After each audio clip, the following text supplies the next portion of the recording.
that's his business. It's like, I will hold you hostage for at least like 6 hours. Yeah. And we're going to hit the strip club. We're going to go some other places. I might put a gun to your head. You got to make it look real. Oh, yeah. Yeah. Like, I'm putting a bag over your head. I'm tying up your ankles in the back of the car. Yeah. And then I'm just going to pull into the strip club and be like, surprise. Yeah.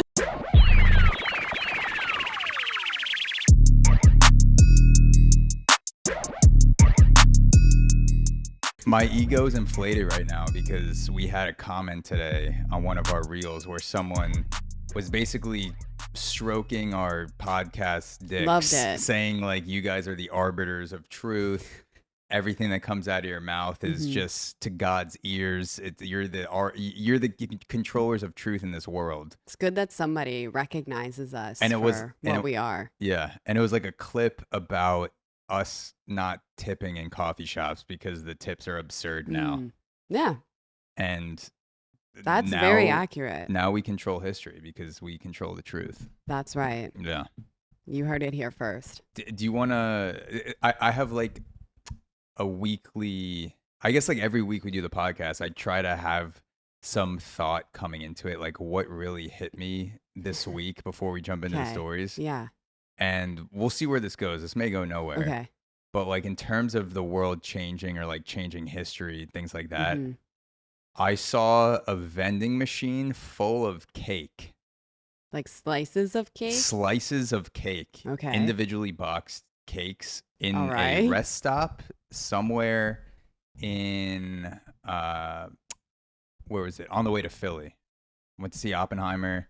Stopped in a rest stop, saw a vending machine full of cake, and I thought like the world is different You because went of all that. the way to Philadelphia to see Oppenheimer? Sold out Lincoln Center in New York. Drove from Brooklyn. That was the only theater around There's only Philadelphia. There's 19 real IMAX theaters in the U.S. Oh, like you wanted 70 to see millimeter it. IMAX. You wanted to see it Yeah. in IMAX. Okay, that makes more sense. So me and my brother made the drive. The same brother who's gonna let us destroy his future relationships for podcast content.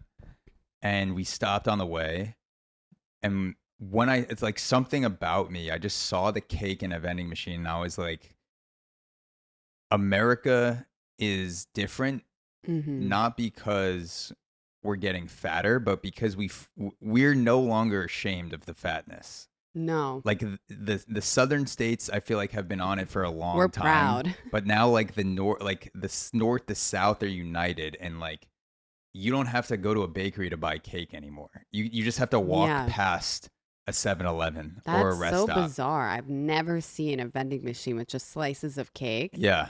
And it was like a whole bunch of different kinds of cake. So I don't remember how many flavors there were, but when we walked past it, I just saw vanilla on the top, and I assumed there was probably chocolate, strawberry, like if you went closer to read the labels. But it was like individually boxed slices. People were lined up for it. What? Yeah. Okay. Yeah. It's probably because everybody's like, this is the first time I've ever seen anything like this. Or just regulars like Yeah, Starbucks. they come 'Cause by there's a all the Starbucks time. there too. They go get the coffee, they get the Their cake. daily slice of cake. Yeah. It's really, really good for you. But I feel like the vending machine as a thing in existence is a portal to what we've considered normal. So like cigarettes, condoms, candy, and now like cake has entered the portal of like, this is an on the go refreshment. Like now that is a thing. Yeah. You can like stop and get a coffee, eat a cake, and go back to Pretty work. soon, Yeah. they're going to have like vending machine size boxes all around, and there's going to be like a human barista in there. Like on every block, there's just like a human inside ferociously making like iced coffee for people. Yeah.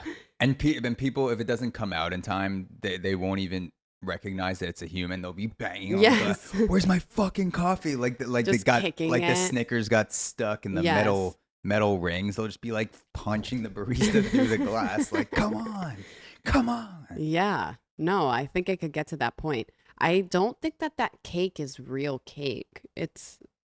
I mean, like it is, but it isn't, you know, like there's not whole ingredients. You can't, because how is it going to stay like good, Well, right? well, don't say that to the people in line, because They know. if you said it's not real cake, they might have mobbed you I and think they know. I mean, we know.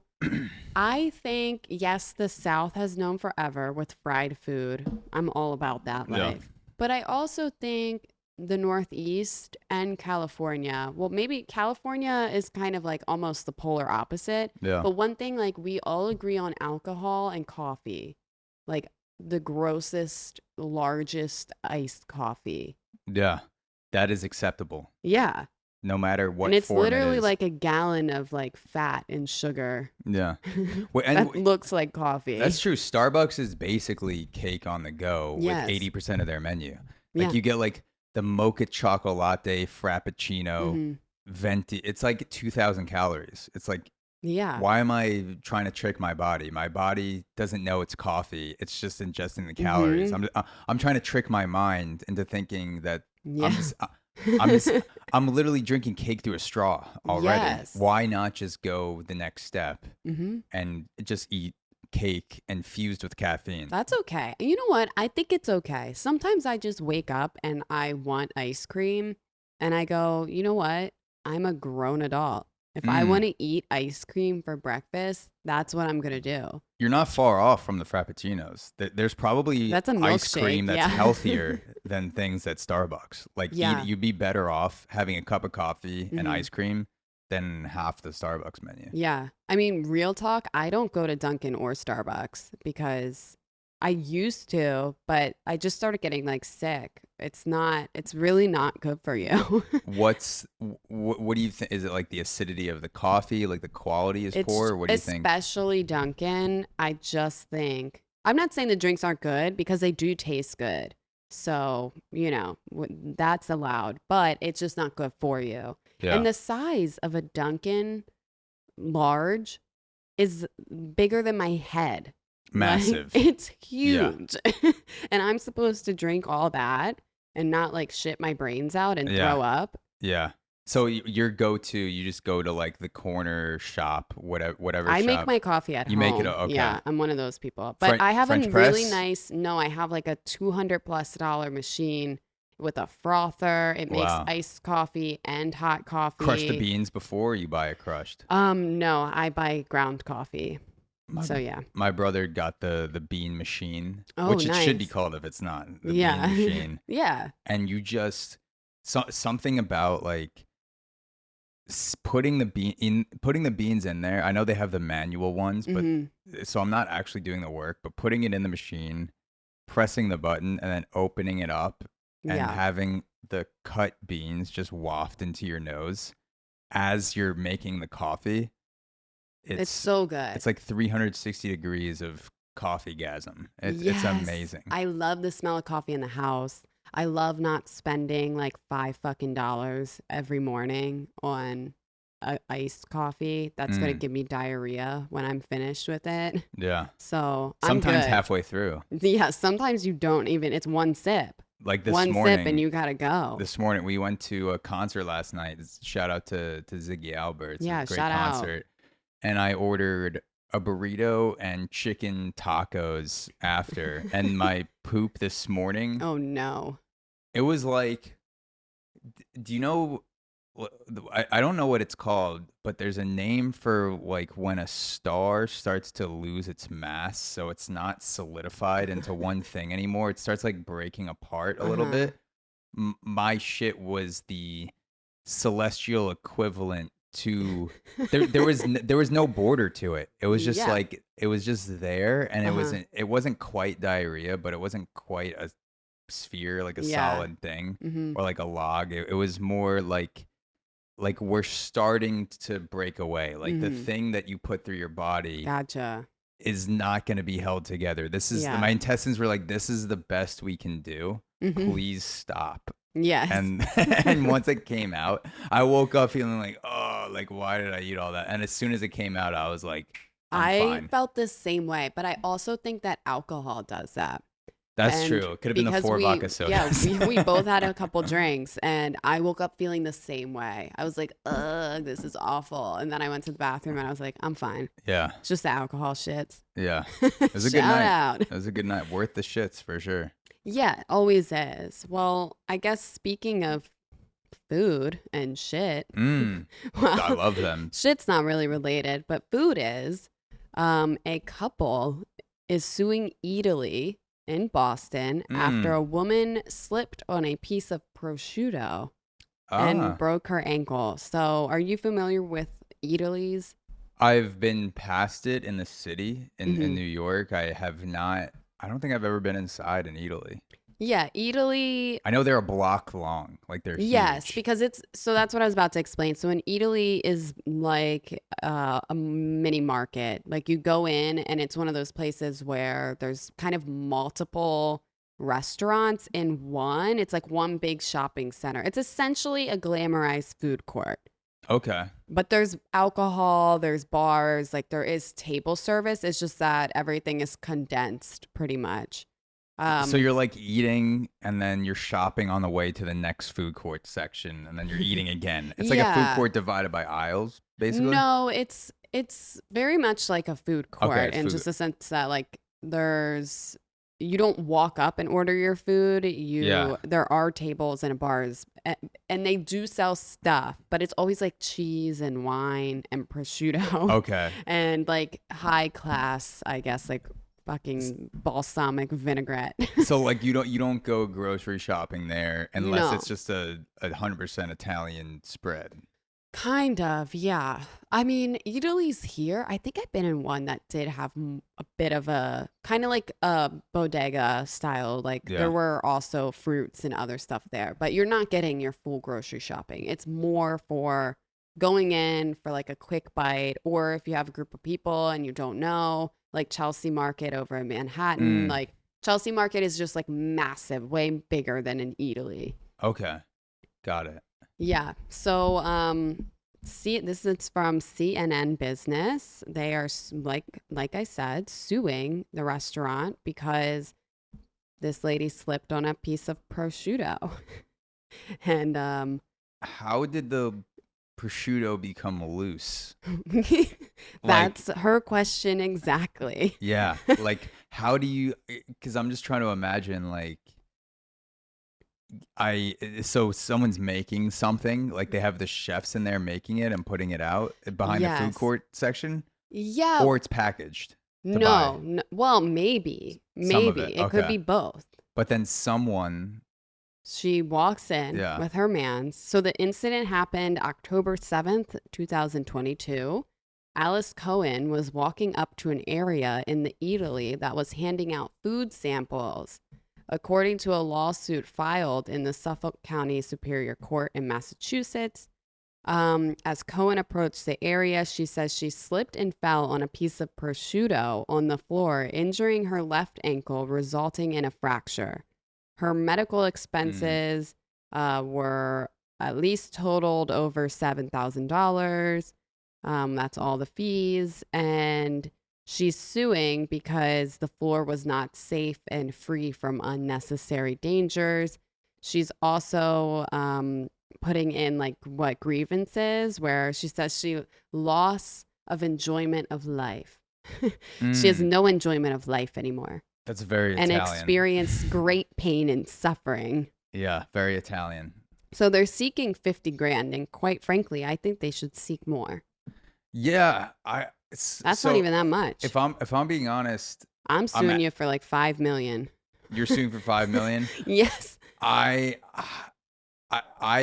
can see that side of it. I can see the side of why is there a loose piece of meat on the floor? I Who tripped put my this ankle. prosciutto here? 100%. I'm also wondering. So if you go to a grocery store, there's a lot of things. And this isn't a typical grocery store. This is more like a It's like it's more. It's like a food court, Yes. upscale Italian Yes. food court Yes. / grocery. Yes. There's a lot of things flying around. There's probably kids going through items. There's people buying food, maybe dropping some things. When I go into a store that's selling food and that has things on display, Mm-hmm. I'm also like kind of ready for an obstacle course a little bit. So like if Mm-hmm. the food were to fall off the shelves, or like a kid runs out of nowhere pushing a cart, or Mm-hmm. like starts throwing boxes of cereal, like using This them is like fair. dodgeball Yeah. with your siblings, which is, something that I did regularly when I was younger. You sort of use food items Mm-hmm. as projectiles.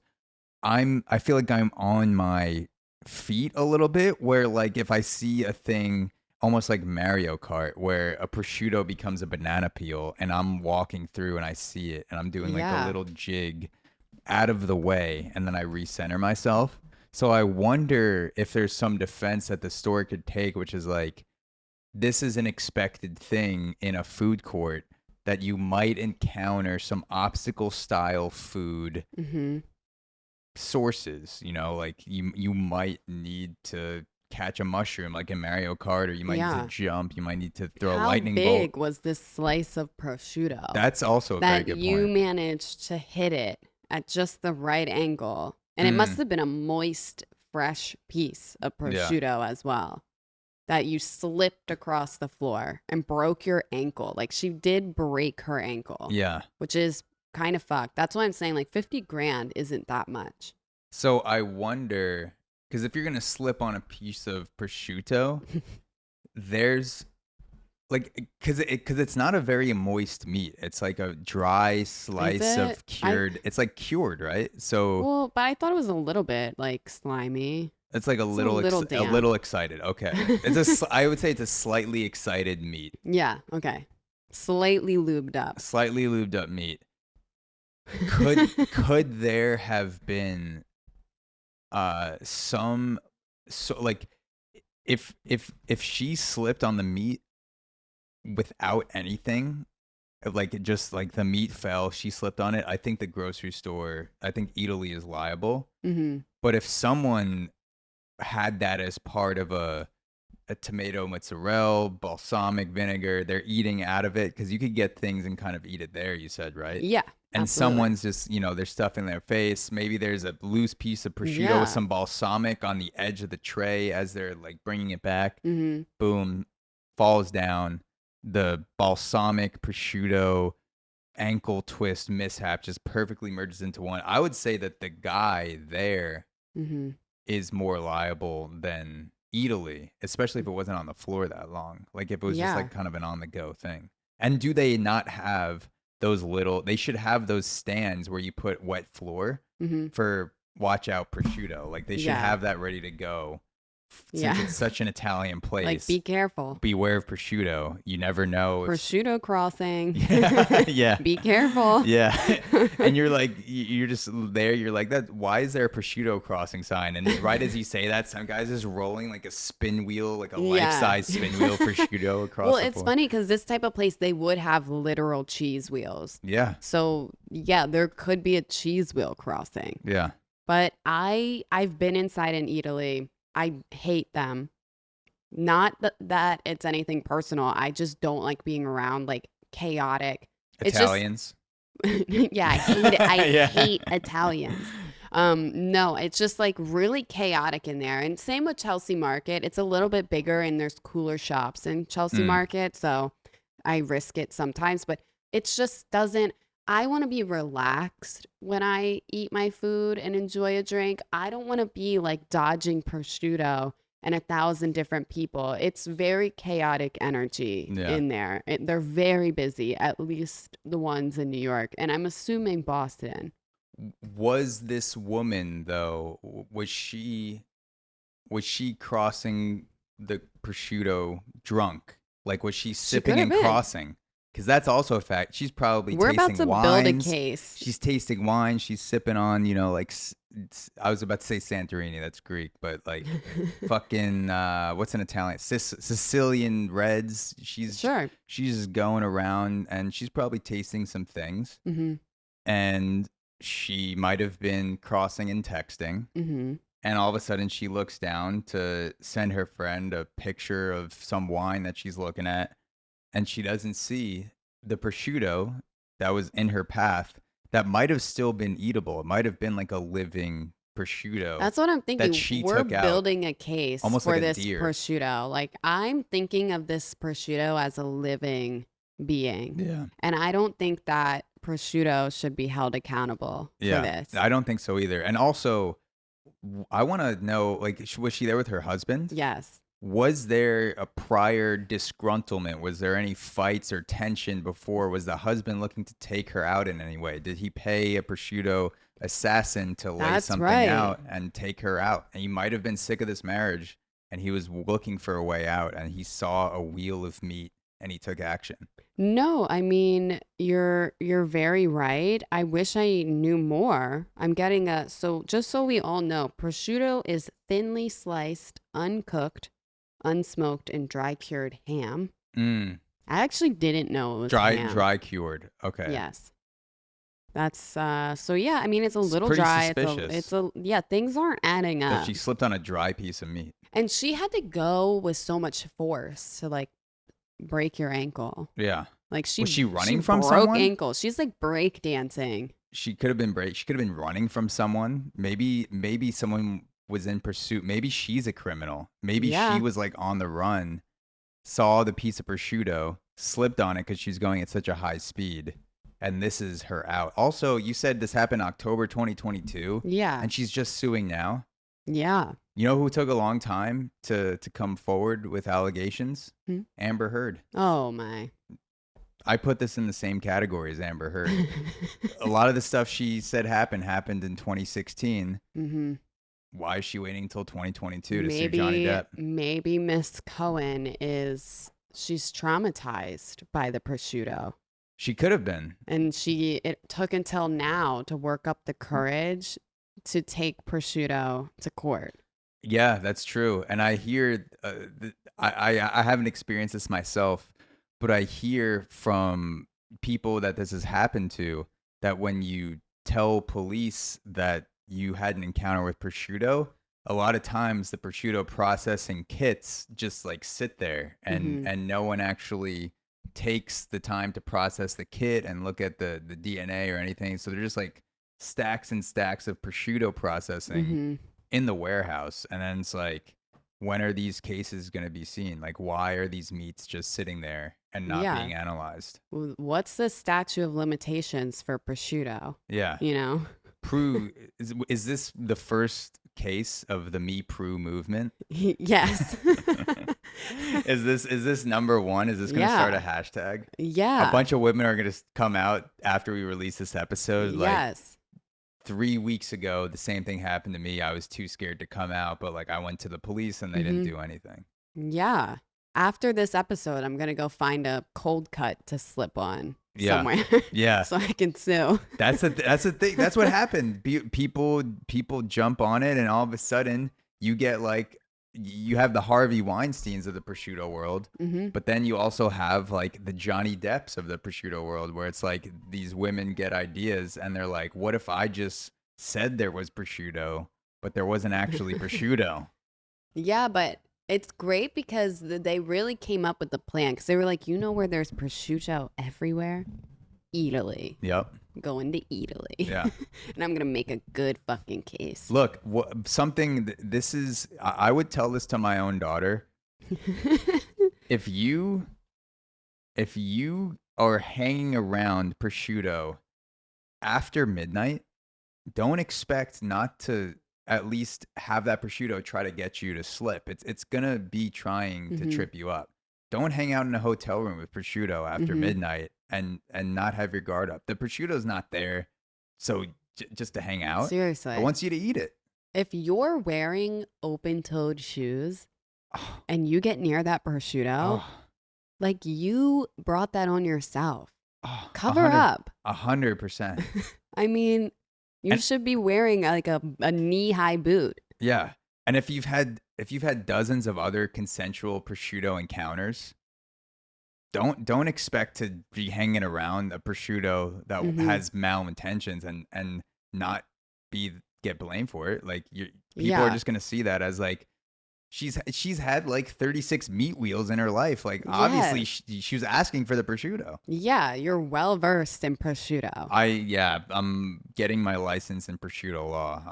I'm currently on my second year right now, but I it's going pretty well. Clearly. I want to be a lawyer who prosecutes prosciutto Well, I thought you wanted to be a malintenters. defense attorney for the prosciutto. I want to. Whatever the Camille Vasquez does, the one who defended Johnny Depp, whatever side of the prosciutto game that is, That's the defense. I will. That's true. When you say defended, that's usually the defense. I'm only in my second year of law You're school, still so I learning. haven't learned prosecution and Yeah, defense you're yet. still working They're on that. waiting to teach. They're going backwards. Actually, they're teaching us Yeah. the very obscure law references first, and then they're Mhm. going back to the extreme basics. Yeah, because that's how we learn best for sure. Yeah. Yeah. Well, what about you? What you got going on over there? So this also involves food. Oh, wonderful. There was a doctor, also local too, a doctor kidnapped outside of Brooklyn Mirage, paid for a $6,000 spending spree that included pizza, shoes, and a Mm. strip club trip. Hell yeah. It's from the New York Post. A Connecticut doctor allegedly kidnapped outside the troubled Brooklyn Mirage music venue. I guess the the music venue's in trouble. I guess it's not doing I've well. heard actually, I have not really read about this case, but I saw a TikTok recently where people were like warning people leaving the Brooklyn Mirage that there's been a lot of kidnappings Yeah. recently. So I think it mentions that at some point in the article. So I guess thank you for clarifying, because I was like, is it not doing well financially? Like, is it about to close Is down? it Like, what type of trouble? feelings hurt? What's going The on? troubled Brooklyn Mirage music venue.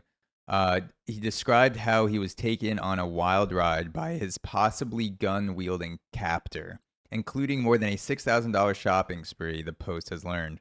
Michael Batista, a 32-year-old ophthalmologist, which I recently just learned is a optometrist that can perform surgery. So this guy Oh. has his MD. I always wondered what that was. Ophthalmologist goes to school for like medical school. Okay. Optometrist just goes to like eye school. Gotcha. He's a ophthalmologist and a cataract surgeon from Norwalk. Claimed he was taken hostage by a Bronx man going by the name Tony G's. Sounds about right. Italian. That's the dude. This could be the same guy that was planning the prosciutto. Yeah. Taken by the name guy going by the name Tony Jeans, who threatened to shoot him if he tried, quote, anything funny, the police said. The suspect, Anthony Benjamin, 42, allegedly forced Batista, the kidnapping victim, to ride with him through the Bronx on July 22nd and 23rd for an excursion that included pizza and smoothies, as well as a strip club and a food locker. So, like, after reading the beginning of the story, I'm like, I wish I can get kidnapped now so someone can take me to the strip club. Like, if you're going to get kidnapped, this is the guy to get kidnapped Yeah, by. this is like a full weekend itinerary Yeah. of fun. Exactly. You Because should make a brochure and just start handing out brochures. Like, Yeah. you want a weekend getaway? yeah, You won't come back, but you hate your wife. You just need a break, almost like a brochure for a spa Yeah. starting out. And you're like, I wonder what this is. Do you need a break? Are Yeah. you stressed out? Do you want to just like have a good time with the boys? Call 1-800-TONY-G's and I'll kidnap you from your family and loved ones for Yeah. one weekend. I may not bring you back, yeah, but we're gonna have a good time before you die. exactly. And there are a lot of guys that would be like, I will worth it. take that over Worth my it. job. in Worth the life. risk. Yeah. I wish, like, because normally you're just like, if I'm picturing kidnapping, I picture, maybe I'm walking back from a podcast that we do. I have all my gear on me, walking with my bag. All of a sudden, I feel the metal against my skull. Hmm. Guy throws my bag into the truck, pushes me into the truck. Bag goes over my face. Hmm. He's calling my family like, give me $5 million by Wednesday at 4 p.m. or your son's Mhm. fucking dead. And to have myself like be thrown into a truck Hmm. and then be taken to a strip club, and I'm spending my own money, but the fact that the guy's like, I want you to have a good time. I don't want this to just be a financial profit for me. Yeah. I want you. He takes his business seriously. Yeah. And he's there to give you a good time. Yeah. And I He would, wants reviews from those that make it back. yeah. I was going to say the first thing I would do when I get my freedom is leave a 5-star Google review. Yes. And you know, if I didn't already leave a review for the Breaking Takes podcast, I would leave 5 stars too for that just random tangent. But I think the review would be top of my mind. Getting back from a strip club, Foot Locker, just just having a good time. No, absolutely. That Yeah. seems like a good time. So, but did this person not come back from their good time? They had too good of a time? So we'll find out eventually. Okay. All right. That, or I guess we're finding out right now that Benjamin, the kidnapper, allegedly got more aggressive as the day passed, telling Batista that he had, quote, put people in body bags before, and he, quote, wasn't afraid to let bullets fly, according to the police report. Yeah. So you go from the strip club to the Foot Locker, and then you're like, what's next, Chuck E. Cheese? And he's like, if you open your mouth again, I'm gonna fucking spray some fucking clips right into your body and fucking done. Like, it takes a turn real quick, is what it sounds like.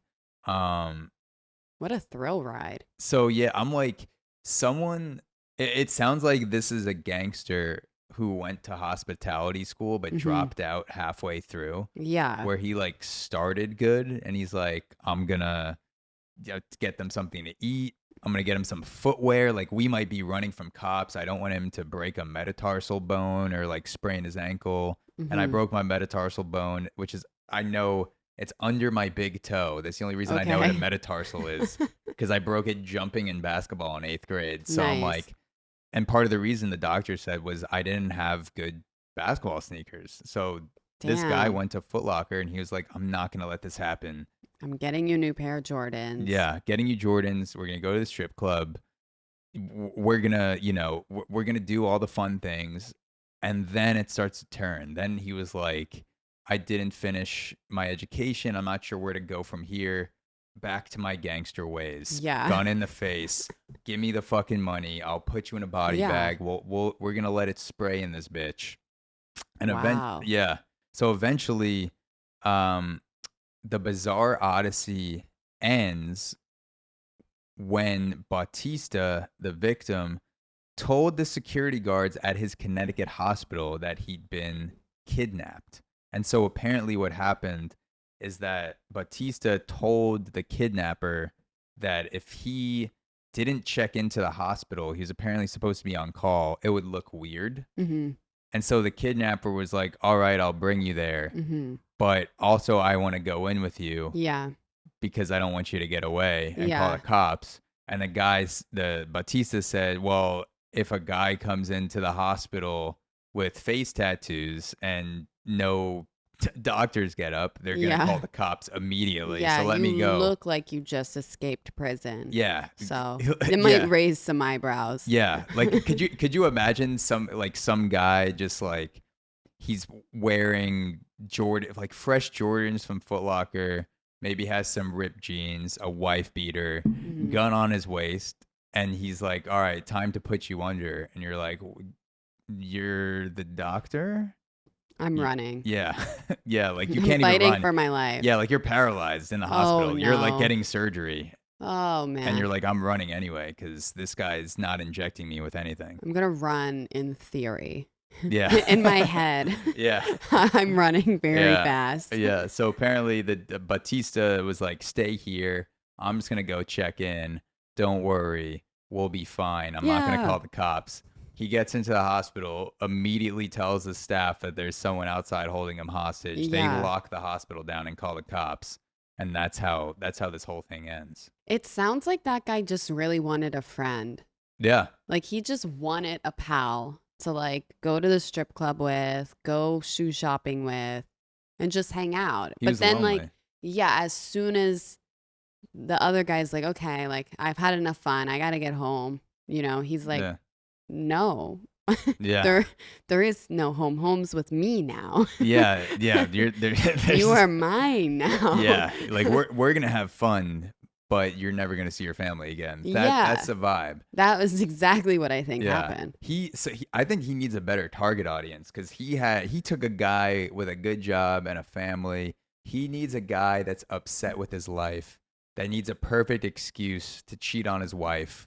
Yeah. Because if he gets away and his wife is like, what are all these charges at, Flash Dancers strip club? Why'd you take out $500 cash? Hmm. You smell like another woman. And the guy could go like, I was being held at gunpoint while a stripper was blowing me in the back room of Flash Dancers. Yeah.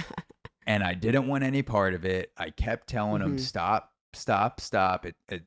Honey, I did not want to get blown by 3 different strippers, by the way, 3 Mhm. different ones. I came 4 times last night. Once, 2 times, and the last one's Wowee. mouth. Yeah. But like, I didn't want any part of it. Yeah. And this guy could Definitely connect not. with guys like that. That's like, do you need Yeah. an excuse to cheat on your wife and also Yes. be a hero? This Like, you is get a away. business plan. Yeah. And like, but that's where he went wrong, is like he does need to let them go, Yeah. but that's his business. It's like, I will hold you hostage for at least like 6 hours. Yeah. And we're going to hit the strip club, we're going to go some other places. I might put a gun to your head. You got to make it look real. Oh yeah, Yeah. like I'm putting a bag over your head, I'm tying up your ankles in the back of the car. Yeah. And then I'm just gonna pull into the strip club and be like, surprise. Yeah, exactly. But yeah, I think that's a solid business plan, because then the victim can be like, no, legitimately, I was Yeah. held hostage. Like, look at this. There's also like photo ops. Like in the brochure, you can select like the package where you get like Yeah. photo ops. Yeah. It starts at the bronze package, Yeah. which is just food, no strip club, no Mhm. apparel, send you home by midnight. Yeah. The silver package is food, strip club, home by 2 a.m. Mhm. Platinum package is all-nighter, strip club, food. You might leave the state.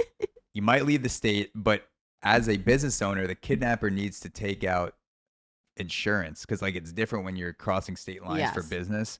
So he has to make sure to file his insurance claims Mhm. properly in case anything happens. Yeah. But if you sign off and you're willing to deal with that, you could go to work in Connecticut and wake up in Vegas, Mm-hmm. and there's just dollar bills and Yeah. girls and drugs, and it's all technically filed under kidnapping for Yeah. taxes. Yeah. And then when you get let go, I'm just imagining like if you get the photo package and those like those scopes you get at the beach Yeah. where you bring it up to your eye and you look in and you see like a little picture. Yeah. It's like you tied up Yeah. in the back. It's like the Hangover. Like the guy, the part of the deal is that you get like this super encrypted photo package. God forbid your wife checks your email or something, Mm-hmm. and you just get like a weird like spam email. But in the package, he's like, by the way, like this is Benjamin or whatever the kidnapper's name Yeah. was, and like it's just like Great doing business with ya. yeah, like the first picture is like you crying with a gun held to your head, and then the second one is like gun still held to your head, but you're like, oh, that's fun. All these strippers, just like a total, just like this sounds like the Hangover crossover with the movie Taken. Yeah. Well, this stuff, like, I think this is a real business plan. If people are willing to go to like Field of Screams or those like haunted, what are those things during like Halloween time when you like go out to some, Scare, yeah, a haunted like, mansion, or yeah, a you'd like haunted drive house. out to like bumfuck Pennsylvania and Yeah. you go in the middle of a cornfield and there's like a bunch of actors and they chase you around with fake chainsaws and all that shit. If if we can sign up to do that, we can do this. Yeah. Now, it will be important to not confuse customers, especially with this business venture, because you wouldn't want to nab up if you have a picture of a guy Yes. and he's like 6'2", light skin guy. I'll be wearing a red shirt, and like the same type of guy is standing on that corner 10 minutes the guy's before. twin brother Yeah. just is like trying to go pick up some prosciutto. And as part of your brochure, the guy tells you, like, make sure you act like you're actually getting kidnapped, because like that's a part of the thrill. it's a part of the thrill. And also we need witnesses, because when we send you back to your Yes. wife, she's gonna hear like the police report and all this stuff. And so like when this guy's screaming that has no idea, that just looks like the guy who signed up for Yeah. the service, like the kidnapper's gonna be like, dude, good job, like you're doing so well right now, like we'll be in Vegas in 2 hours. And he's like, what? No. And he's like, we're in the car, you can stop screaming. And he's like, no. And Then he just like opens the car door and jumps out on the freeway yeah. and actually dies. Yeah, and he's like, that was not part of the platinum Yeah, it's package. like, bro. Yeah, he's like, I need to make a new package that involves jumping into traffic. No, like, yeah, you got to sign off that you're not going to kill yourself while you're there. Only I get to come close to killing you. Yeah, I mean, I think this is a good way, and I've spoken about this with my girlfriend. Like, there's gonna get a point where you get bored of monogamy, and you just like you start looking for other things. And sure, you could test the waters gradually, but like, why not go full kidnapping? Is this it for you? 100%. Yeah, like, You would sign up? yeah, I think if so, here's the tricky part. You can't tell your partner or else it's not going to be real. So you have to just hope that she thinks you were legitimately kidnapped. So that would be, I would assume, I mean, I would think that. yeah, I think that is a natural first thought. yeah, If it's on the news and you're missing for like 12 hours, yeah, I'm going to probably consider that you were kidnapped. yeah. And then it's like, I'm 20 years deep into marriage. Like maybe things in the bedroom have flamed out a little bit. And then I get to Vegas and my girlfriend is also there, or my wife at that point. And she's just like getting the mask taken off her head. Like we're both being unmasked in Yeah. Vegas. Cause like eventually the business takes off so well. They start doing groups. They're like, we got to start kidnapping groups of people because business is booming. And one of the masks comes off and I'm just like, what Wait a are you second. doing here? And she's like, what are you doing here?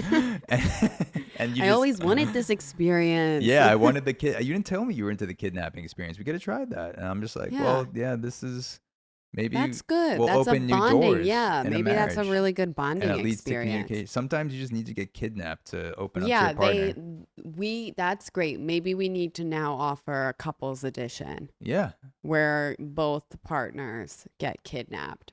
I think we should work on a pitch for this guy's business. Find him, come to him with a percentage and say, Yes, listen, we take a cut. we're making the pitch deck. We're going to connect you with the money. In return, we're taking X percentage of each group that goes out. And we're going to market it as like bachelor party meets Taken. And it just, you might not survive, but you might also rekindle your marriage. And And you have to decide, is the risk worth it? yeah. Is the risk worth it? For a lot of people, yes, it is. Yeah, I think absolutely. Absolutely. God bless them. God bless America. Yeah, God bless our business planning. Yes. We're real good at it. Well, speaking of scary things, I might pee my pants, so I might go take a bathroom break real quick. Yeah, that would scare me. Yeah, I hope I don't pee during the kidnapping. I wanna be able to make it No, through but that that would unscathed. you'd really sell it. That's true. That is true. Hey guys, this is a quick break in the episode to tell you about Breaking Takes Premium, where we will be dropping monthly bonus episodes and allowing you to become part of the show. For $5 a month, you will get access to bonus episodes, that's audio and video, be able to suggest topics and stories for us to give our takes, AMAs, minisodes, and more. Head to breakingtakes.supercast.com to sign up for Breaking Takes Premium today. That's breakingtakes.supercast.com for full bonus access. And if you aren't able to sign up for premium, that's okay, because if you still want to support the show, you can rate us on Spotify and Apple Podcasts. Seriously, the more ratings are such a big help when it comes to new listeners discovering the show, because it tells the algorithm to push us higher in the search results. So the more reviews and ratings, the better. We'll also read the comments that you leave on Apple Podcasts and give you a shout out at the end of each show. So get creative, leave us some badass comments. Now, back to the episode. All right, we are back and we are just got back from our emptied. kidnapping. Yeah. Yes, the kidnapping is so scary that I was going to pee my pants, so I just had to take a break for a little bit. Yeah. You want to know who else pees a lot? Like pregnant women.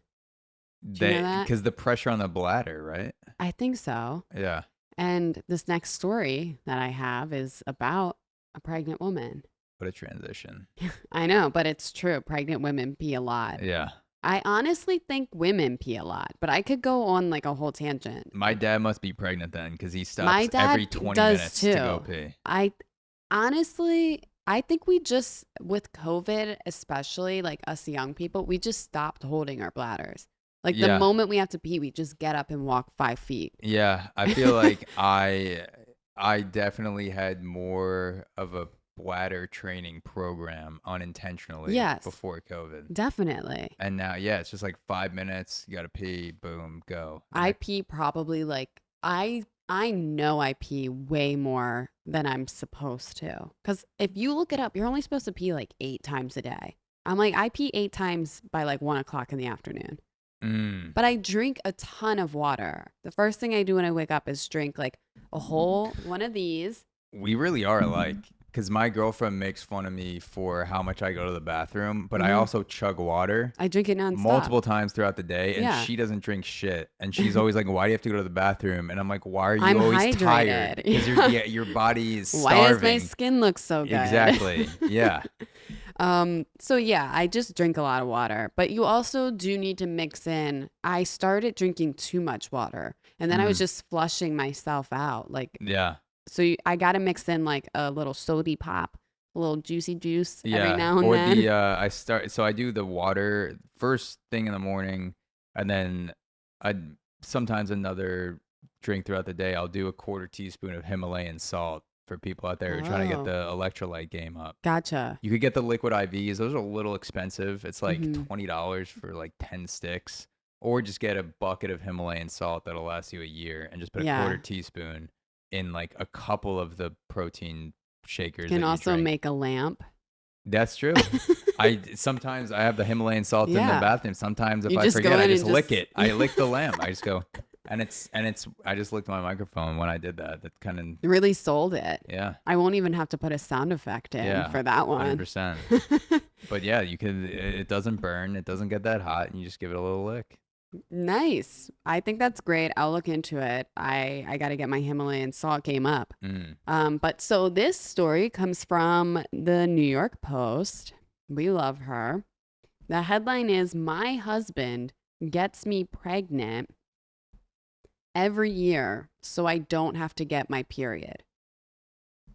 My husband gets me pregnant every year so I don't have to get my period. Yes, because once you get pregnant, you don't get your period. So she's trying to avoid getting her period. And in her mind, the best solution she could come up with was to just keep getting pregnant. That's like saying I kill every boyfriend I have because I want alone time in jail. Yeah. There's easier ways to go about it. Yeah. That was my thought exactly. So I'll read some more of the article. So mommy influencer Chantel Schneider, she's an influencer on TikTok, claims to have devised an unorthodox way to avoid her miserable menstruation by getting pregnant on the regular so she doesn't encounter her period at all. The Canadian mom of 2, who is now pregnant with her 3rd child, detailed her bizarre period prevention measures in her TikTok videos, which I did watch some of them. A lot of them like don't have any words, so it'd be kind of pointless for me to share them. But please, it's the Alexander family, I believe, on TikTok. So she said, when he gets you pregnant every year so you don't have to deal with a period. That was the caption on this TikTok. It went super viral. Mm. Yes. And it just kind of, yeah, it just felt like going, when I saw this headline, it was like this person just took the longest route possible Yeah. to like get from point A to point B. It's like you could take the train and be there in 2 minutes, or you could walk Yeah. and get there in like fucking 5 years. Yeah. You could just get a small implant in your Yes. arm, or push a human being out of your vagina every single year. Yeah. Morning sickness. I kind of like, in a way, I kind of respect it. It's a bit unhinged. Yeah. It's respectable in the way that it's like, you're fucking nuts, lady. Yeah. Like, whoa. It's like getting rid of. It's like you wanna. Like, it's like you have a patch, or like a bush in your backyard that you want to get rid of, Mm-hmm. and instead of just calling a landscaper to pull it out, you blow it up with dynamite. Yeah. And You're like, I didn't see any other solution there. And you destroy everything around it, and it's just like so much more damage than Yeah. you need. But at the end of the day, like, your neighbors see that dynamite and they're like, I'm never gonna fuck with this couple at this house ever. Like, Yeah, they get rid of seriously. bushes, they get rid of like lawn problems with explosives. And here she is forming an army, Yeah. basically. I feel like maybe her doctors failed her, and maybe she just doesn't know how to Google either, because a quick Google search, you could just take a birth control pill, you could get an IUD, you could get one of those like rings that they put like NuvaRing, yeah. yeah, up there. You could also, especially because she's already had kids, you could just get your whole uterus removed. Like you could just you like they, what is it called? It's like an ablation which is, if I explain an ablation, it sounds pretty horrendous. They like burn off a certain area in there, and Prevents you from getting pregnant. it prevents, and like you can't get your period and all of that. They're probably not going to, because women don't have choices. We cannot decide for ourselves. But now that she's had kids, they probably would allow that. Yeah. Because I think you're not even allowed to get that if you're like a single woman with no kids. They're like, but you might. Yeah. But you might. Yeah.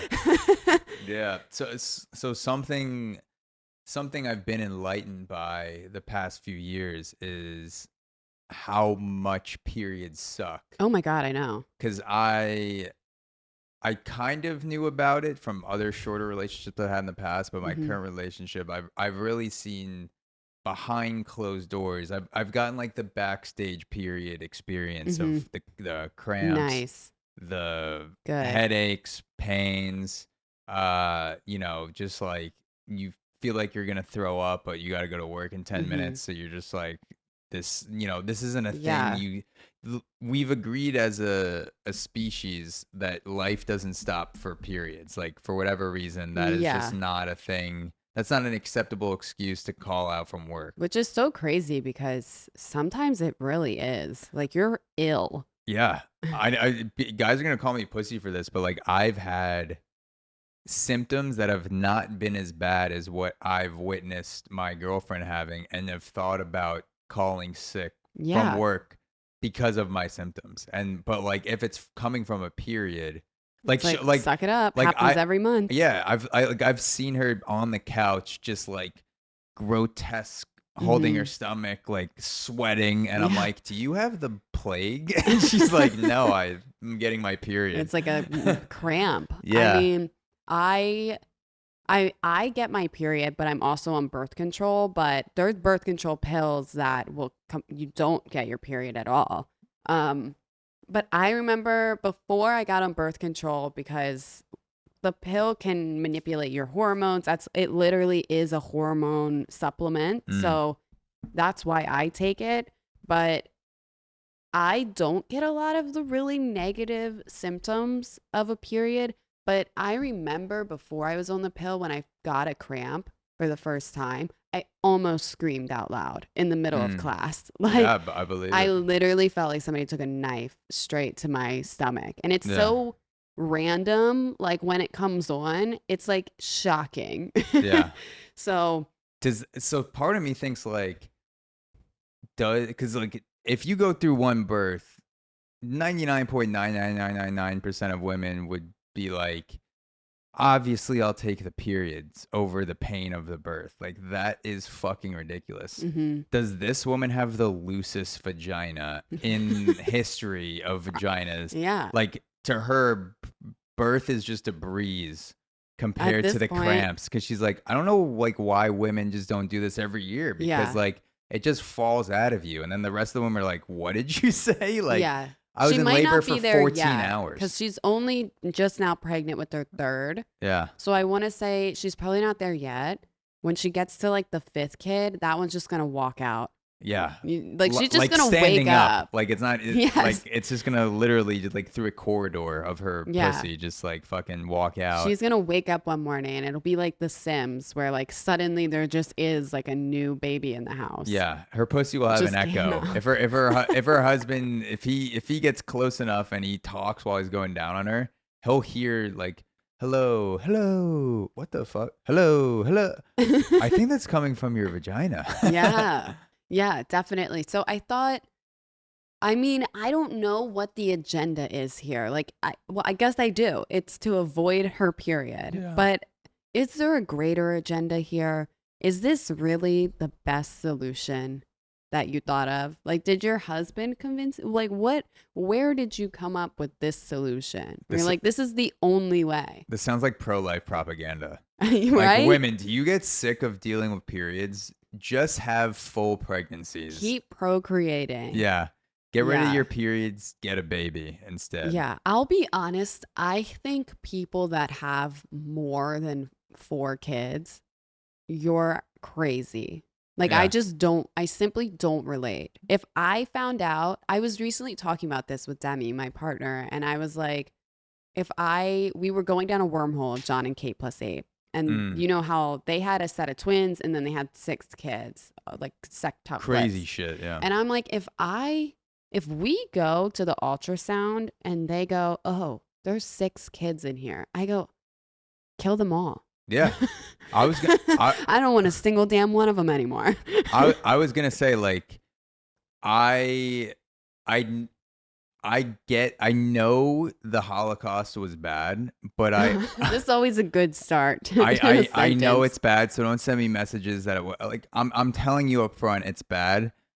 I'm just saying I get the vibe when you look at an ultrasound with 8 human beings in it, where you're just like, can we just cancel 6 of these from existence? Yeah.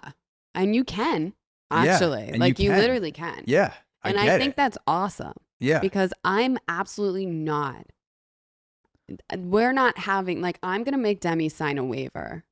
Yeah. Beforehand. Because I'm like, I don't want you to change your mind. I'm all for gas chambers in the uterus. As long as it's not outside the uterus, I think you should be able to Holocaust anywhere within the confines of a uterus.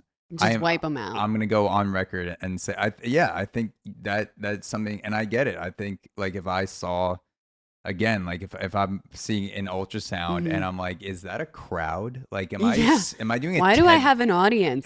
Is this a fetal TED talk? Like, there's one talking to like 8 more. Yeah. I'd be like, 8 No of, like, thanks. yeah, make sure there's one that comes out. I don't need to know how it happens. Yeah. Like, don't tell me the specifics. Yeah. Just like, they're done. You know, real quick, like, just to touch on John and Kate plus 8, do you think that they were like pro-lifers, or, because I don't really think so, or do you think that they were like, they just saw as like a money opportunity to be like, okay, if we have this, like, we could like have a show about this. Like, there's nothing out there that's like this.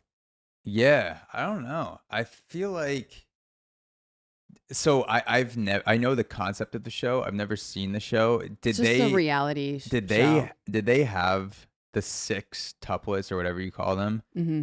naturally, or was that an implanted sort of like I forget, like in vitro, Yeah. where you just like they make a bunch of them and some of them inevitably die off. I'm actually not sure. Because I was gonna say maybe it's a money thing if they did it in vitro and they're like, give us 6 kids. But I've also heard. Yeah, I don't think that they intentionally tried to have 6. I think I don't know, because things like that can still happen like unnaturally, technically. So I think they just randomly were like, oh, we're having 6, and then just went along for it, and we're like, we can make some money from this. We're gonna have fucking 8 kids now because we have twins already. Yeah. That's the thing. Like, they were already susceptible. People that have twins in the family, like in your DNA, are already more likely to have twins. Yeah. And like just more babies. I was gonna say, like, sure, if I saw my wife's uterus and there were like 6 kids in there Mm-hmm. and we ended up having them, it would suck. But then I'd also think about all the open positions in a podcast studio Mm-hmm. that I wouldn't have to pay a position for. I wouldn't have to pay someone because I could just place a toddler. I'd have like a toddler producer. Yeah. I have like a toddler We make a whole cameraman. production team. Yeah. And no one's checking child labor as long as like you look like you're okay parents. If you're out and about and your kid, like, you just look normal, Mm-hmm. and then within the confines of your own home, you're Mm-hmm. just putting your kids to work 14 hours a day. I'll teach one how to do reels. I'll teach one how to shoot video. Yeah. Teach another one how to be an audio engineer. I'm giving them the basic skills to survive in the 21st century when podcasting, it's already taken over. Like, it's only getting bigger. Yeah. So like, really, what sort of parent that wants to be a good parent doesn't enslave their children in the podcasting world? We're in the 21st century. We have to adjust. Mm-hmm. I'm gonna teach you how to subtitle at 4 months old. I Like, think you this won't be is able to just a talk. modern day thing. I think this has been happening since Yeah. the dawn of time, like on the farm. Yeah, It's like, get your ass in that fucking tractor. 100%. Get your ass in the tractor. You don't know how to drive yet, but you'll figure it out. My Just like, brother was driving a tractor by the time he was like 7. yeah, I'm dead serious. and he's me he's too. doing fine. Well, we think. Yeah. He's okay for now. And He's still alive. look, and my kids won't know what words mean, but they'll know what it means when you're grouping them in sequence and you have to match it up with Yeah. the sounds that come out of them. That's how they'll learn how to speak.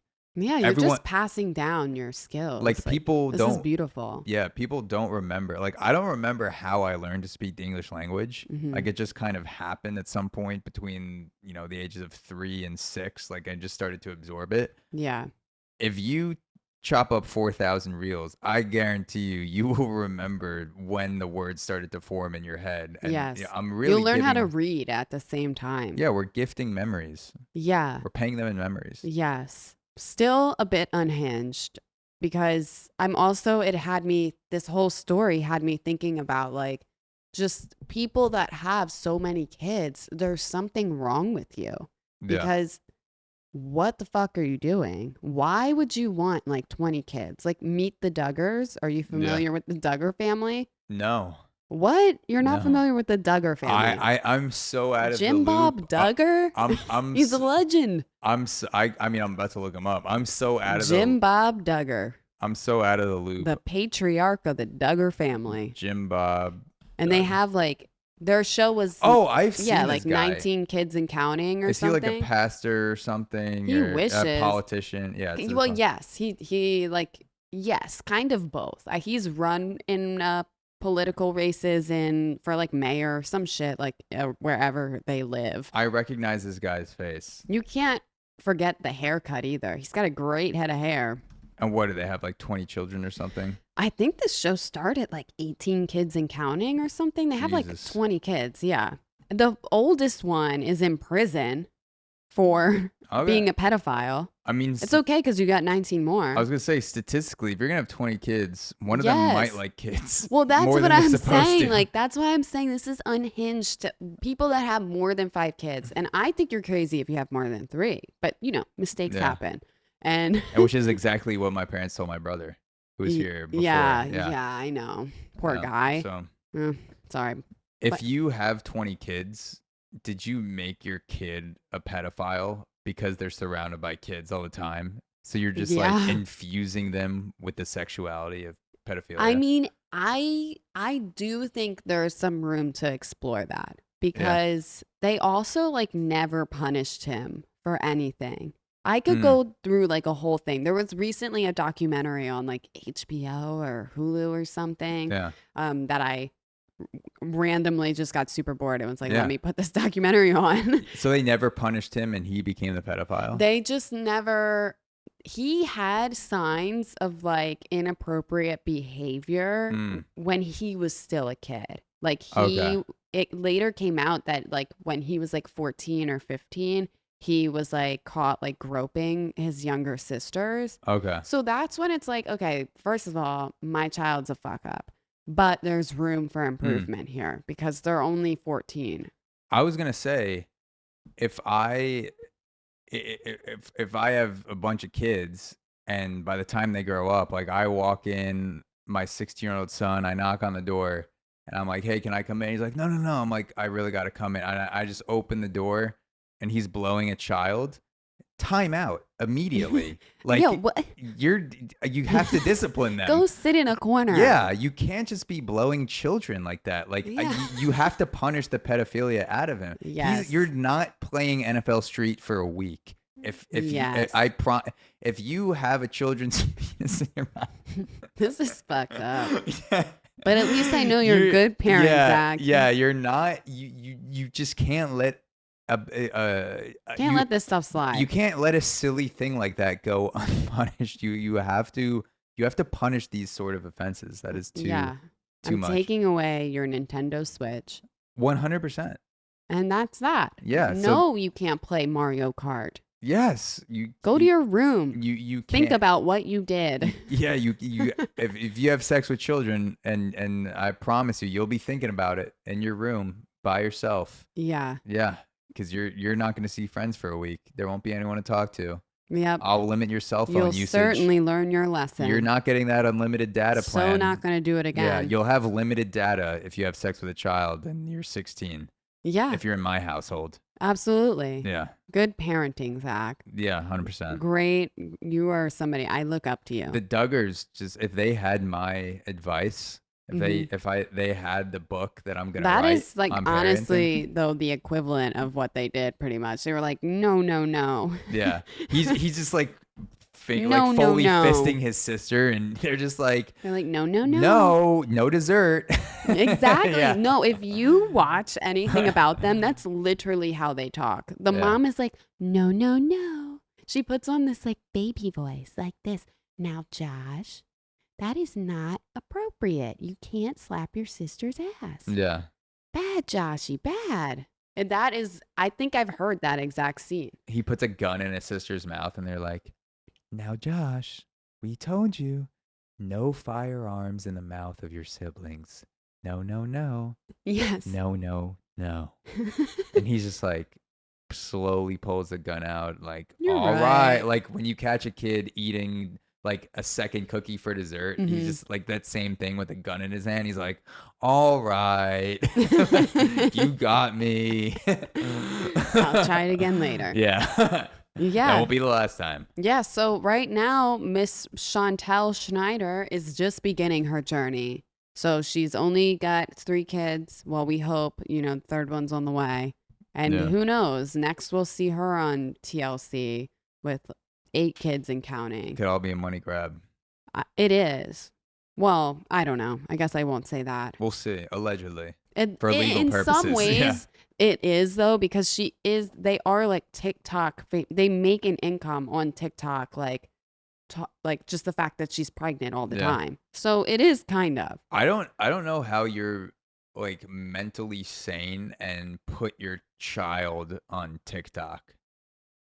Like regularly. Yeah. You know what I mean? Like I follow some people who like occasionally they'll put a video of their kid and it's just like a milestone moment, or like comedians like they'll say a funny thing and they'll just put it on. But like if you're just like I saw there's like one guy who records podcasts with like his 2-year-old daughter, and like that's his entire page. Nice. And he just like lets her go on, and I'm like, you realize this is going to follow her for the rest of her life. Like anything that comes out of her mouth when she's 2 years old because you have 2 million followers and you exploit your child for TikTok, Yes. like she's just gonna be like the TikTok baby. Like There's the so TikTok many toddler. YouTubers and TikTokers that exploit the fuck out of their children Yeah. and just make so much content around their kids. And then on YouTube, I've seen it specifically worse on YouTube.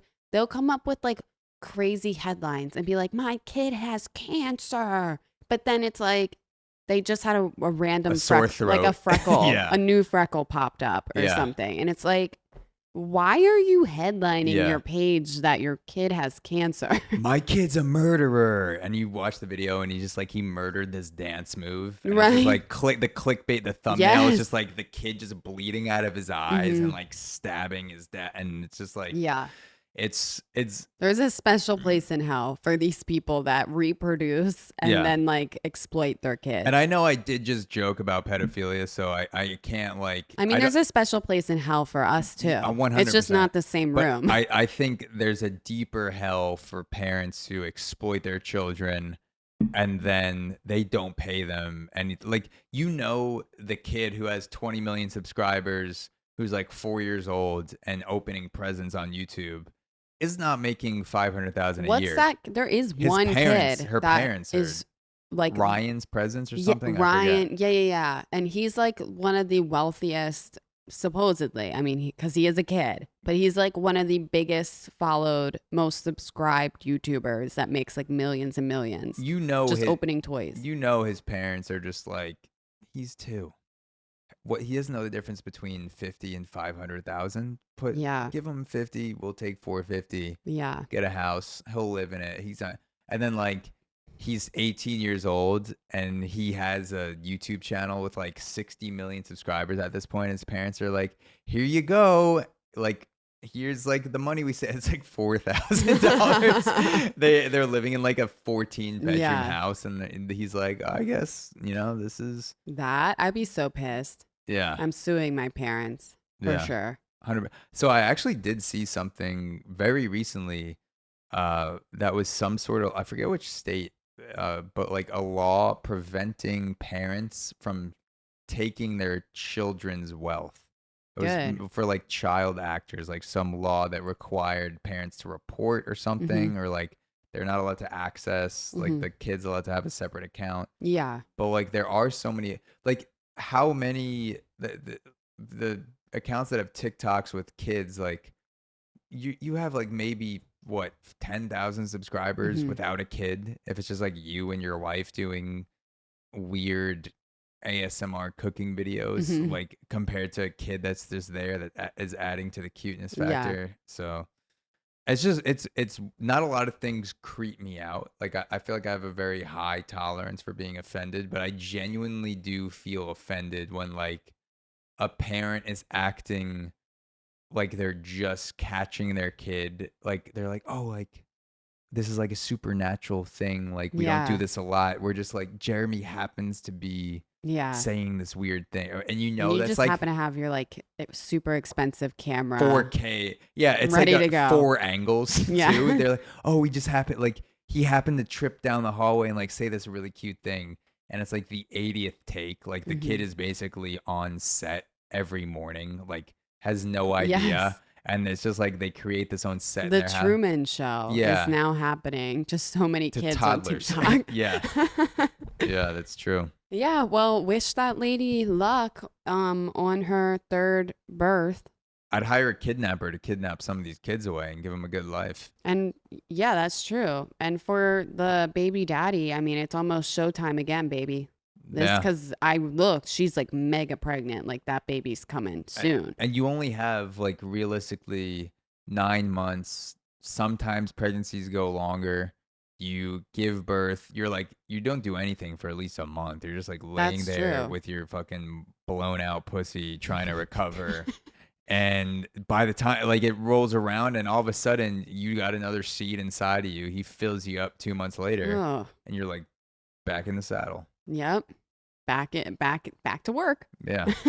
Making another podcast producer. Yeah. Or a pedophile. One of 2. It's a roll of the dice. Yeah, we'll see.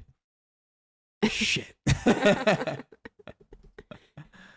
All right. So speaking of offensive things, All right. a viral right-wing anthem by country singer Oliver Anthony was branded offensive and fatphobic. Oh, not fat phobic. Yeah. So a viral song by Oliver Anthony has been criticized for quote unquote offensive lyrics while being praised by a number of prominent right wing figures. The song, titled Rich Men North of Richmond, which is kind of a bang. Like, I listened to it and his voice is just so like country angelic. I'll play it for Okay, you. I can't wait. Rich Men North of Richmond has amassed more than 11 million views on YouTube in under a week. Now it's at 16 million. I checked today. Wow. Has risen to number 1 on the iTunes country chart. Prior to the song's release, Anthony has been an obscure figure on the country music scene, describing himself as a farmer and a former factory worker who lives off the grid. The lyrics to Rich Men North of Richmond involve a number of complaints about politicians, welfare recipients, and taxes. Fans have hailed the song as an ode to the American working class, with right-wing media personalities such as Dan Bongino, Matt Walsh, and country singer John Rich praising the track on social media. So before we get into the lyrics, I have some of them written out here, but let me play you an excerpt of the song. Great. And we won't go too long, because I don't know if this is going to take it out on YouTube, but we'll play a little bit.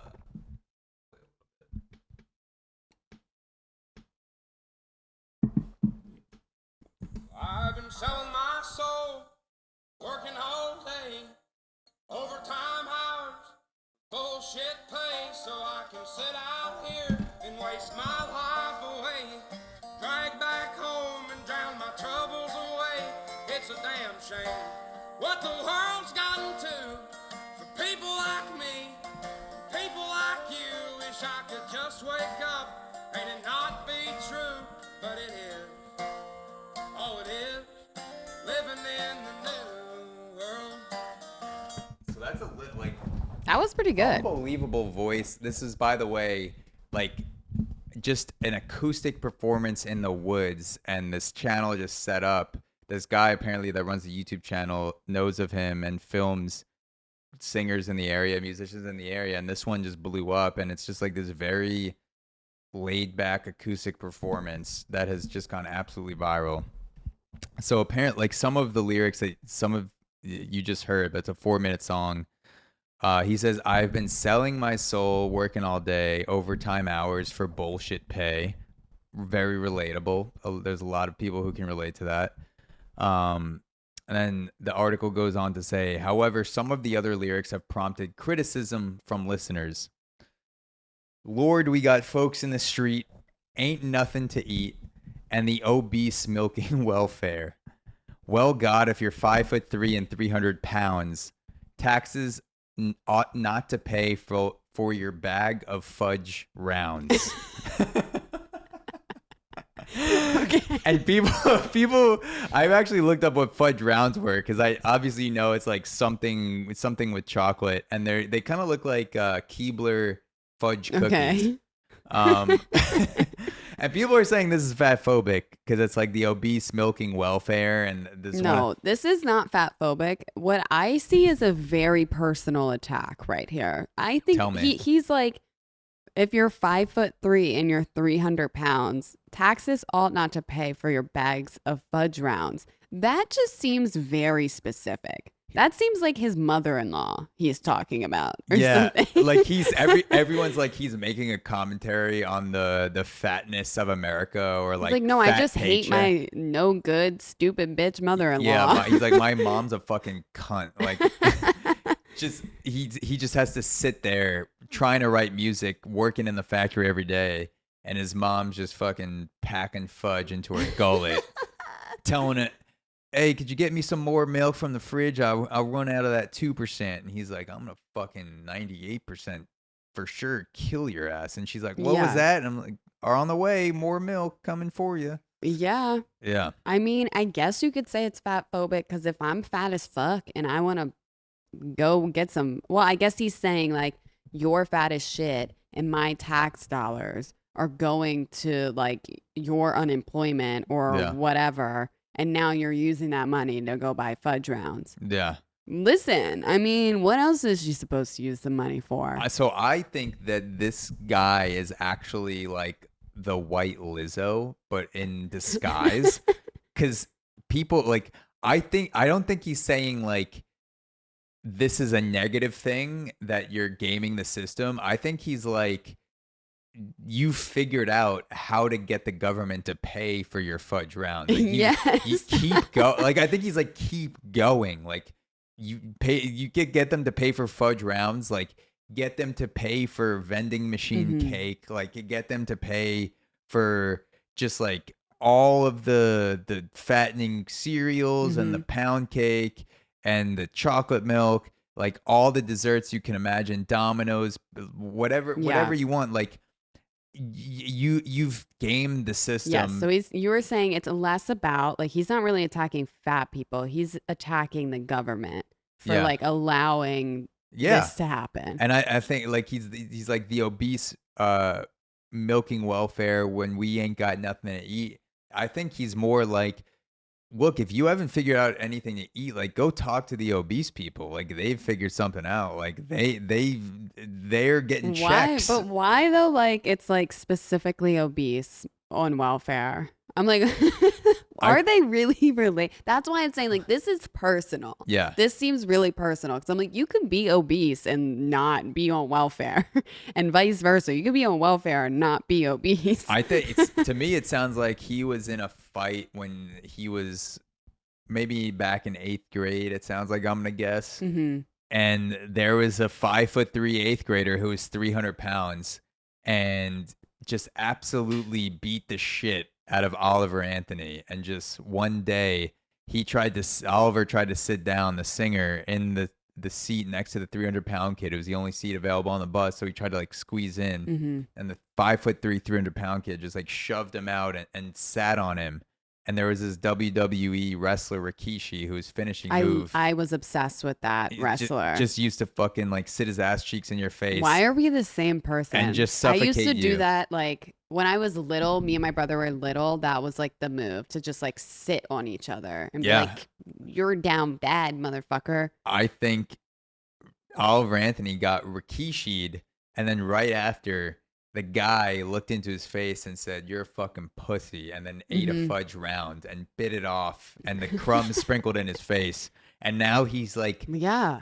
singing his childhood trauma out, like his soul, Mm-hmm. into the mic. This man finally reached his breaking point. Yeah. And instead of being crazy, he just took, pen to paper Yeah. and he wrote this song. And honestly, sometimes this could be controversial, but sometimes if it's funny, I'm okay with a little Yeah. fat phobia or homophobia or And- whatever. I'm like, but it's funny. And look, I know Lizzo's going through some shit right now, but they did give her a show that the premise of it was literally to find fat dancers. So I think if they gave this guy some 300-pound dancers Mhm. eating fudge rounds in the background that were just kind of like twirling, or like even if you're in wheelchair at that point, 'cause they're 5'3", 300 pounds, like you're The 1,000-pound sisters. yeah, exactly. On And TLC. you need like, this is why America is great, because you need a conservative Lizzo, and this guy could be it. Like you have the liberal Lizzo and you have the conservative Lizzo, and fatness is not a partisan issue. We need all of America. Like a lot of this episode has had to do with being fat and just accepting fatness. This guy is the conservative link for fat positivity. This guy Perhaps. is doing his best to bring it into the mainstream, and people have confused it for him reaming out fat people. I think he's like, let's come together, let's figure this out. I got my ass kicked by, a little fat chubby kid Mm-hmm. when I was in 8th grade, but like my childhood trauma is now going to be the voice of the masses, and it's the government. The government is paying them. Yeah, So you let's know go what after he them. didn't do? He didn't exploit any kids. Yeah. Yeah. So there's that. He's better than John and Kate Yeah. +8 And Jim Bob Duggar. and Jim Bob Duggar. He's singing out his own heart. He's not hiring a kid to have his fingers bleed on guitar. He's That's playing them right. himself. I think that when you read that lyric, I mean, that is so funny. It's hard not to like the song because, first of all, it did sound pretty good. It's a slapper. And then, second, the lyrics are so funny. I don't find this fat phobic. I see where people are coming from. Yeah. But I just think if you really look into it and you read it and realize like this is too personal Yeah. to be like, he literally says 5'3". I'm like, There's that's interesting Yeah. to just be very specific on that Yeah. height. He's like, they're 5'3", shop at Forever 21, live on 524th Street, Exactly. and they beat the shit out of me with a left hook, and their mom's name is Cheryl, and I fucking hate the shit out of them. Beautiful. If I had a lighter, I mean, I was into that. Yeah, I think like it's very.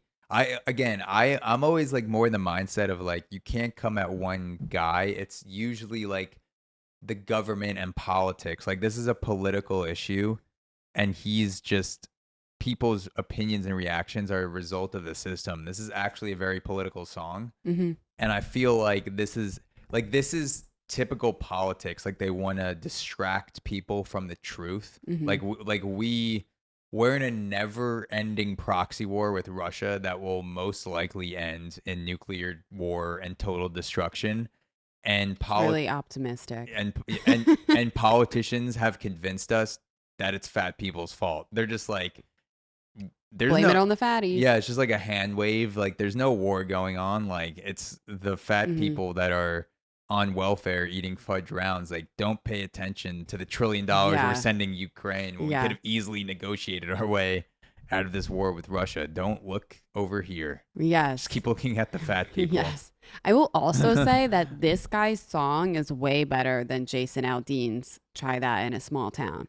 Yeah. Like just genuinely, I think this song is better. I kind of want to listen to it again. Like I would listen to the whole thing. I Try That in a Small Town. It's like super overproduced, like kind of poppy bullshit. Yeah. This is like, that's a real man on a real banjo right there. We'll listen to some of the middle of it. Hopefully it's in 2 different segments. We'll be all right. Lord, it's a damn shame what the world's gotten to for people like me, people like you. Wish I could just wake up and it not be true, but it is. Oh, it is living in the new world. Like, that is a country angel. He's a good performer. Like it's the chords on the guitar. Yeah. It's good. It's genuinely good. I feel like there's a level of angelosity. I don't know what the word for that is, but like if your voice is at a certain level of purity and authenticity, you could sing the most fat phobic racist thing and like it doesn't even register in the ears. Like if Beyonce started just like singing about genocide, people would be just like bopping, like just singing in their cars. Like that's the reality though. Yeah. Because I'm like, why are we drawing the line? I'm not fat phobic because I don't give a shit. If you want to be fat, like that's great for you. Also, I know some people can't help but just be fat. So I just get it. But why are we going to go to this song and be like, that's fat phobic? Do you know how many songs are misogynistic as fuck and homophobic and all the rest? Like, it's like how I could literally just name songs like, and it's genuinely, they are homophobic, racist, misogynistic, etc. And now we're like going to freak out over this like fat phobic song. It's actually pretty funny. Yeah. It's like every rap song That's what I'm before saying. 2007 and half of them now I'm are a just big fan of Eminem, but there's so many like F slurs towards gay men in his songs. Yeah. But it's like, and that's cool.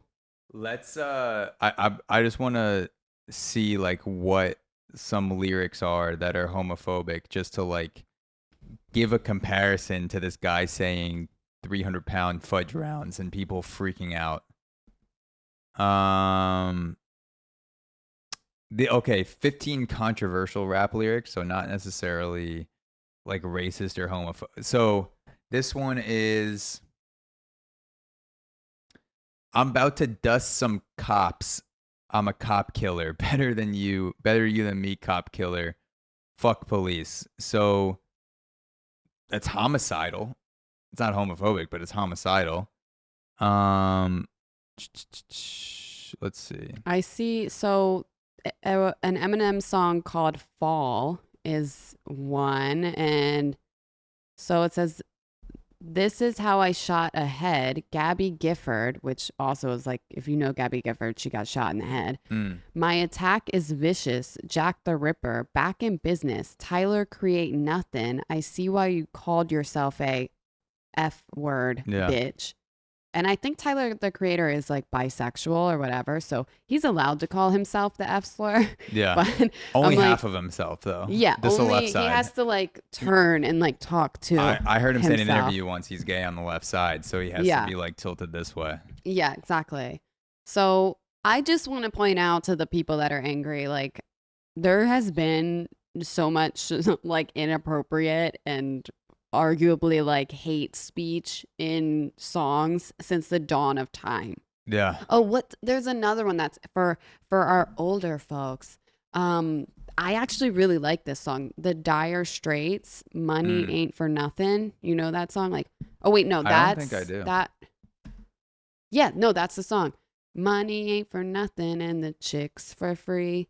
There's the whole song is hilarious. It's basically about how like people are making, this was like the beginning before TikTok. I'm pretty sure the song is about how like, you know, on MTV there are all these pop stars and they kind of started to look queer, whatever queer might look like. But there's like I'm trying to think of like when you mean like when rappers started to dress like non-gangster, like when skinny Kanye wore jeans, polo piercings, and people are like, yeah, Kanye's whatever gay. stuff. This song is from the 80s, Okay. so this is definitely not about probably that era, but there's literally a lyric that's like these little F-bombs with the earrings and the makeup.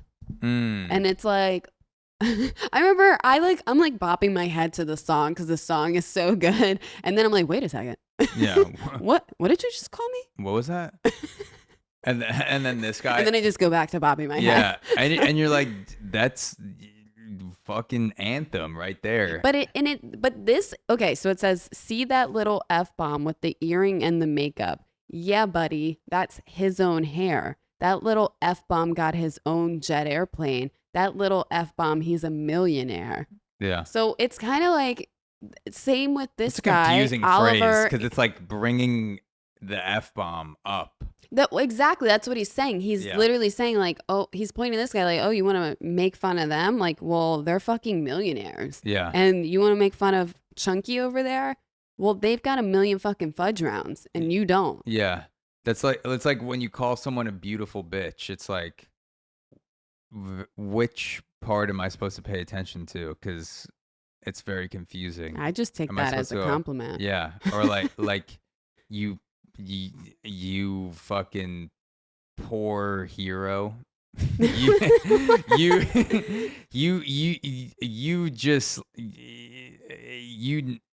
you pussy ass savior.